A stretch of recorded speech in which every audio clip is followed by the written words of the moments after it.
इस सृष्टि में जब जब अधर्म बढ़ता है, जब जब सत्य दबाया जाता है, तब तब स्वयं भगवान इस धरती पर अवतार लेते हैं। आज हम आपको सुनाने जा रहे हैं भगवान श्री कृष्ण के दिव्य जन्म की अद्भुत कथा। एक ऐसी लीला जिसने न केवल मथुरा बल्कि पूरे संसार का भाग्य बदल दिया। ये केवल एक जन्म की कहानी नहीं है, ये धर्म की विजय और अधर्म के अंत की शुरुआत है। मथुरा नगरी पर उस समय राज करता था एक क्रूर, निर्दयी और अहंकारी राजा कंस। कंस का शासन भय पर टिका हुआ था। उसके अत्याचारों से प्रजा त्रस्त थी। वो न किसी की सुनता था, न किसी को जीने का अधिकार देता था। एक दिन कंस अपनी बहन देवकी का विवाह यादव वंश के वीर वसुदेव से कर रहा था। विवाह के बाद जब कंस स्वयं रथ हाँक कर अपनी बहन को विदा करने लगा, तभी आकाश से एक आकाशवाणी गूंजी। हे कंस, जिस बहन को तू विवाह कर रहा है, उसका 8वां पुत्र तेरे मृत्यु का कारण बनेगा। आकाशवाणी सुनते ही कंस का चेहरा क्रोध से लाल हो गया।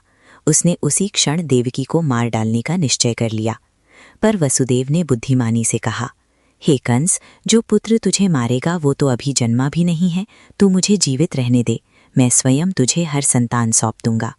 कंस मान गया, पर उसके मन में भय घर कर चुका था। देवकी और वसुदेव को कारागार में बंद कर दिया गया। समय बीतता गया, देवकी के 6 पुत्र जन्मे और कंस ने एक एक करके उन्हें निर्दयता से मार डाला। 7वां गर्भ भगवान बलराम के रूप में चमत्कार से रोहिणी के गर्भ में स्थानांतरित हो गया। अब समय था 8वें अवतार का। भाद्रपद मास, कृष्ण पक्ष, अष्टमी की रात्रि।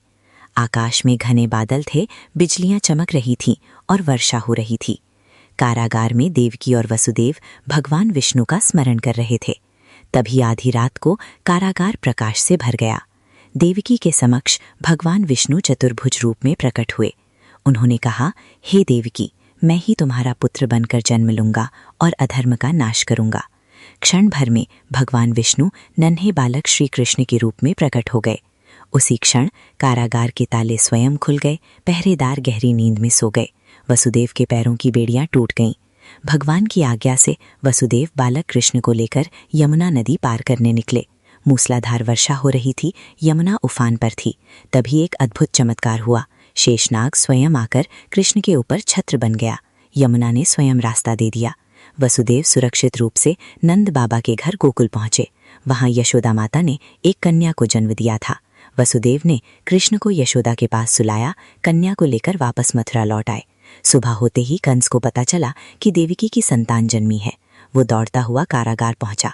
जैसे ही उसने कन्या को पटक कर मारना चाहा, कन्या आकाश में उड़ गई और बोली, हे कंस, जिससे तू डरता है वो गोकुल में सुरक्षित है।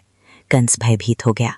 उसे क्या पता था कि जिस बालक को वो ढूंढ रहा है वही आगे चलकर पूतना का वध करेगा, कालियानाग को परास्त करेगा और अंततः कंस का भी संहार करेगा।